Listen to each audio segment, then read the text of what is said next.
రాష్ట్ర వ్యాప్తంగా పేదలు వేసుకున్న గుడిసెలకు పట్టాలు ఇవ్వాలని, ఇందిరమ్మ ఇళ్ళు మంజూరు చేయాలని, పేదలు వేసుకున్నటువంటి ప్రభుత్వ భూముల్లో అధికారులు ఇళ్లను కూల్చొద్దనే డిమాండ్తో ఈరోజు సెలవు కలెక్టరేట్ ఏర్పాటు చేశాం. 33 జిల్లాల్లో ఈరోజు ఈ ఆందోళనలు కొనసాగుతూ ఉన్నాయి. ప్రధానంగా గత ప్రభుత్వ కాలంలో వేలాది ఎకరాల ప్రభుత్వ భూములు అన్యాక్రాంతమై పెద్దల చేతుల్లో ఉన్నాయి. వాటిని వెలికి తీసి పేదలకు పంచాలని చెప్పి డిమాండ్ చేశాం. ఈ ప్రభుత్వం హామీ ఇచ్చింది. గడిచినటువంటి 4 ఏళ్లలో పేదలు వేసుకున్నటువంటి గుడిసెలకు పట్టాలు ఇవ్వకుండా ఈ ప్రభుత్వం అధికారులకు వచ్చిన తర్వాత 2 ఏళ్ల తర్వాత హన్మకొండలోని గుండ్ల సింగారం ఇల్లు కూల్చివేశారు. మహబాద్ జిల్లా కేంద్రంలో 163 సర్వే నెంబర్లో పేదలు వేసుకున్న ఇళ్లను ఇక్కడ కలెక్టర్ గారు అధికారులందరూ కలిసి కూల్చేశారు. మేము అడుగుతా ఉన్నాం, ఈ 163 సర్వే నెంబర్ ఇవాళ ప్రభుత్వం దగ్గర లేదు, ప్రైవేటు వ్యక్తుల దగ్గర ఉంది. దీన్ని మేము అన్ని ఆధారాలతో తీసిన తర్వాతనే ఆ ప్రభుత్వ భూమి పేదల దగ్గర ఉండాలి, లేదు ప్రభుత్వం దగ్గర ఉండాలి. కానీ ప్రభుత్వం దగ్గర లేదు కాబట్టి నిరుపేదలైనటువంటి పేదలకు గుడిసెలు ఇవ్వడం కోసం ఆ 163 సర్వే నెంబర్ను మేము ఆక్రమించాం. కానీ వాళ్ళ అధికారులు ఎవరికి కొమ్ము కాస్తూ ఉన్నారు. ఇవాళ 163 సర్వే నెంబర్లో పెద్దలు ఉంటే వాళ్ళ కొమ్ము కాయడం కోసం ఈ పేదలను కూల్చారని అడుగుతా ఉన్నాం. కాబట్టి దయచేసి అన్ని విషయాలు ఆలోచించిన తర్వాత, చూసిన తర్వాత నిర్ణయాలు తీసుకోవాల్సిన అధికారులు ఏకపక్షంగా పెద్దల చేతుల్లో ఉన్న భూముల్ని కాపాడడం కోసమే ఈ కూల్చివేతలు మహబాద్ జిల్లా కేంద్రంలో చేసినట్టు అనిపిస్తూ ఉన్నది. కాబట్టి ఆ 163 సర్వే నెంబర్లో ఉన్నటువంటి ప్రైవేటు వ్యక్తుల యొక్క వాటిని తీసివేసి పేదలకు స్వాధీనం చేయాలని, ఎవరైతే పేదలు మొన్నటి వరకు గుడిసెలు వేసుకున్నారో ఈరోజు కూడా ఉంటున్నారో వాళ్ళందరూ కూడా పట్టాలు ఇవ్వాలని డిమాండ్ చేస్తున్నాం. గత 10 ఏళ్లలో గత ప్రభుత్వంలో పేదలు వేసుకున్న గుడిసెలకు ఇంటి పట్టాలు ఇవ్వక ఇందిరమ్మ ఇండ్లు రాలేదు. 2 ఏళ్ళు గడిచిపోయినాయి. వాళ్ళందరికీ కూడా పట్టాలు ఇవ్వాలని డిమాండ్ చేస్తున్నాం.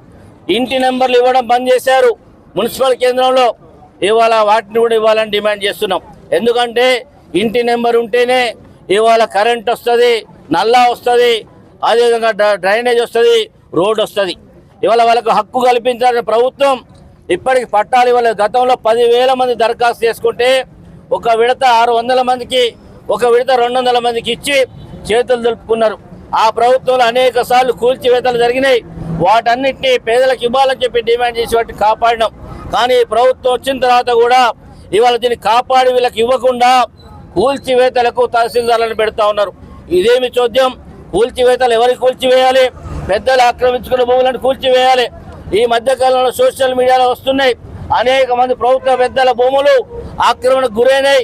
మరి కబ్జాలు పెట్టిండ్రు, ఇండ్లు కట్టుకున్నారు, డాబాలు కట్టుకున్నారు, కిరాయిలకు ఇస్తున్నారని చెప్పి వస్తున్నాయి. వాటి జోలికి పోనటువంటి అధికారులు ఇవాళ పేదలు వేసుకునే గుడిసెలు కూల్చివేయడానికి అన్యాయమని ఈ ప్రధానమైన డిమాండ్ తోటి రాష్ట్ర వ్యాప్తమైనటువంటి ఆందోళన చేస్తూ ఇంతటితో ఆగదిది. ప్రభుత్వం చొరవ చూపి పేదల దగ్గర ఉన్నటువంటి భూములకు పట్టాలు ఇవ్వకపోతే, పేదలకు స్వాధీనం చేయకపోతే తిరిగి ఆందోళనలు కొనసాగుతాయి. ఇది మరో విద్యుత్ ఉద్యమ తరహాలో కూడా ఈ రాష్ట్రంలో సిపిఐ పార్టీ పోరాటాలు చేయడానికి పూనుకుంటుందని చెప్పి సందర్భంగా తెలియజేస్తూ కలెక్టర్ గారు ఇప్పటికైనా స్పందించాలి. గత ప్రభుత్వ హయాంలో 100 ఎకరాల భూములు కబ్జాకు గురైనాయి. ఈ ప్రభుత్వం వచ్చిన తర్వాత కూడా అనేక చోట్ల ఎస్ఐండ్ భూములకు పట్టాలు వచ్చినట్టు ఇవాళ తెలుస్తూ ఉన్నది. 100 ఎకరాలకు ఈ ప్రభుత్వం వచ్చిన తర్వాత కూడా పట్టాలు వచ్చినాయి. భూభారతి వస్తే కూడా పట్టాలు వస్తాయి, ధరని ఉంటే పట్టాలు వస్తాయి.